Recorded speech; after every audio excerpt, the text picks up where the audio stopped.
La défaite des Parisiens en Coupe de France avait quelque peu déçu les spectateurs de la capitale et les Marseillais voulaient à toute force prendre des points pour s'éloigner de la zone dangereuse. Et ils avaient un garçon, le numéro 10, Alonso, qu'on a peu vu dans cette équipe marseillaise depuis le début de la saison, depuis son transfert qui a été un transfert assez coûteux et qui a fait vraiment un match absolument remarquable hier soir au Parc des Princes, donnant d'excellents ballons, dont ce ballon qu'il va donner à Flores, une remise du pied droit. Vous voyez, Flores marque le premier but pour Marseille à la 20e minute. Cela surprend pourtant les Marseillais qui n'ont pas gagné depuis très longtemps à l'extérieur, mènent donc à la marque par 1-0 à la mi-temps. Deuxième mi-temps, les Parisiens vont attaquer, vont menacer très sérieusement les buts de Mijon.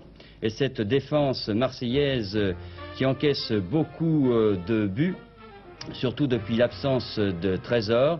Mais elle résiste bien, cette défense marseillaise, en ce début de deuxième mi-temps, pressée qu'elle est par une ligne d'attaque un peu original car Vazovic a modifié un peu son équipe après la défaite contre Sochaux.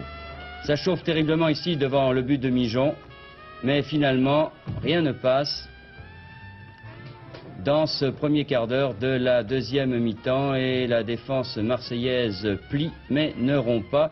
Et on s'inquiète un peu pour les Parisiens qui essayent de conserver quand même un peu d'illusion en ce qui concerne la Coupe de l'UEFA pour l'année prochaine. Et finalement, ils vont obtenir quand même l'égalisation à la 70e minute par Tokoto, qui est décidément l'homme qui marque des buts dans cette équipe parisienne dans cette fin de saison, puisque c'est lui qui a marqué les 2 buts face à Sochaux en Coupe de France. Et sur ce corner, suivez bien ce ballon de la tête, Tokoto bat Mijon, un but partout, c'est quand même un peu décevant pour l'équipe parisienne.